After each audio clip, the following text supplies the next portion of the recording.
News चैनलों और मदारी के खेल में एक अंतर होता है।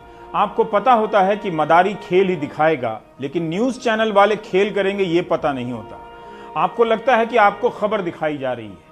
मुंबई पुलिस ने आज टेलीविजन रेटिंग पॉइंट टीआरपी के एक ऐसे खेल को उजागर करने का दावा किया है कि जिन घरों में टीआरपी मीटर लगी होती है उन घरों में पैसे दिए जाते थे ताकि वे खास चैनल ही देखें और वो नंबर 1 हो जाए। जिन चैनलों पर ऐसा करने के आरोप लगे हैं उन्होंने इसका खंडन किया है। टीआरपी को लेकर पहले भी सवाल उठते रहे और आज भी उठते हैं। एक दिन पहले केंद्रीय सूचना प्रसारण मंत्री प्रकाश जावड़ेकर ने टीआरपी की बात की थी और हमारा फोकस इसी पर है। सरकार पर सवाल उठने लगे तो मंत्री जी ने टीआरपी पर दोष डाल दिया कि पिछले 2 सप्ताह का या 2 महीने का भी आप जरा याद करो कैसे रिपोर्टिंग आया है, तो भी हमें समझेगा कि कहां तक पहुंच गई है ये टीआरपी का अनावश्यक बोझ।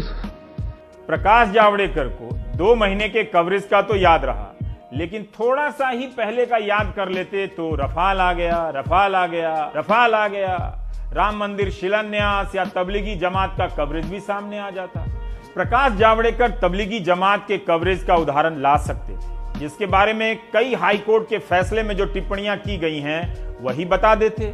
21 अगस्त 2020 को जस्टिस टीवी नलवाड़े और जस्टिस एमजी सेविलकर की बेंच ने बॉम्बे हाई कोर्ट में तबलीग के मामले में सुनवाई करते हुए कहा था कि दिल्ली में मरकज के कार्यक्रम में जो विदेशी नागरिक आए थे उनके खिलाफ प्रिंट और इलेक्ट्रॉनिक मीडिया में बड़ा प्रोपेगेंडा चला और यह छवि बनाने का प्रयास किया गया कि ये विदेशी भारत में कोविड-19 के प्रसार के लिए जिम्मेदार है। जहां कहीं भी महामारी या आपदा आती है, राजनीतिक सरकार बलि का बकरा ढूंढती है। हमारे पास वो पुख्ता जानकारी मौजूद है जिससे ये साफ हो रहा है कि पाकिस्तान ने भारत में कोरोना की रफ्तार बढ़ाने के लिए एक गहरी सोची समझी साजिश रची और इस काम में तबलीग से जुड़े कई देशों के लोग मोहरा बन चुके हैं।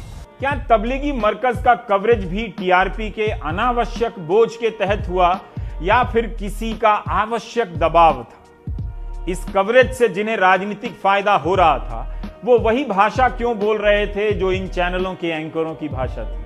ये पूरी की पूरी जो जमात है वो न केवल षड्यंत्रकारी है अपितु निकम्मी भी है। एक तरह से कोरोना वायरस को खाद डाल के पूरे हिंदुस्तान में संक्रमण को बढ़ाने का काम किया है। आज ही यानी 8 अक्टूबर को सुप्रीम कोर्ट में तबलीगी मामले को लेकर न्यूज चैनलों के कवरेज के खिलाफ याचिका पर सुनवाई हो रही थी। क्या आप जानते हैं कि जब सुप्रीम कोर्ट ने इस मामले में केंद्र सरकार से हलफनामा दायर करने को कहा तो केंद्र सरकार ने जूनियर अधिकारी से हलफनामा दायर करवा दिया।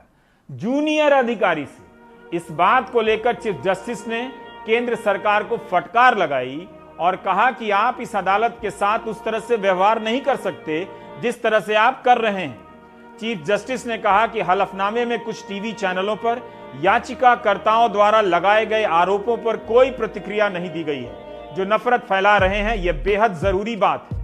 कोर्ट ने कहा कि हलफनामे में कहा गया है कि याचिकाकर्ता ने खराब रिपोर्टिंग के कोई उदाहरण नहीं दिखाए।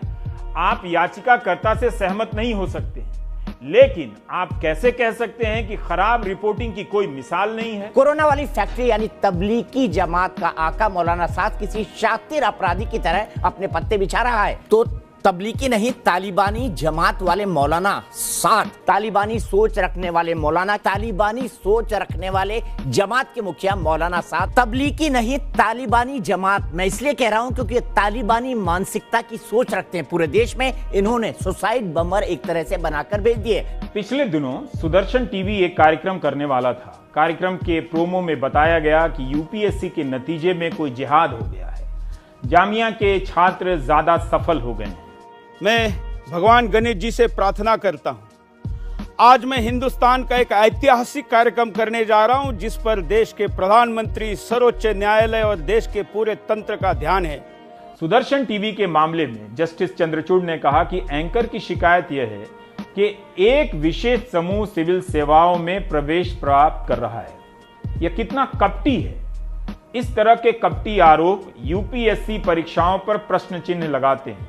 यूपीएससी पर बिना किसी तथ्यात्मक आधार के ऐसे आरोप लगाए जा रहे हैं। इसकी अनुमति कैसे दी जा सकती है? लादेन और बगदादी को फिर जिंदा न होने देंगे, राणा शिवा का गौरव ऐसे ही खोने न देंगे, भारत के नौकरशाही में जिहाद नहीं चलने देंगे, अपने ही देश के आस्तीन में नाग नहीं पलने देंगे। आज जस्टिस डीवाई चंद्रचूड़ और जस्टिस केएम जोसेफ ने सुदर्शन टीवी के कार्यक्रम यूपीएससी जिहाद के बाकी एपिसोड पर रोक लगा दी।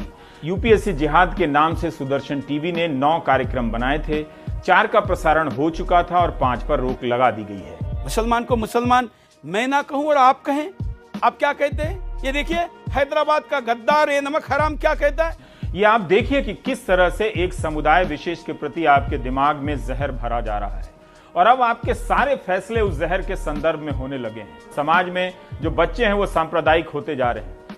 इसलिए ये सिर्फ टीआरपी का मामला नहीं है, बल्कि किसी की राजनीति के लिए अति आवश्यक बोझ है जिसे गोदी मीडिया खुशी खुशी उठाए फिर रहा है। इस खेल में दर्शक सिर्फ एक छोटा सा प्यादा है, बादशाह कोई और है।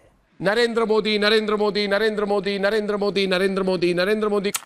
इस वीडियो के सामने आने के बाद सवाल तो बनता ही है, मोदी कहाँ है तेरा 56 इंच? कैसा है तू रेजिग्नेशन दे दे, तू हट जा।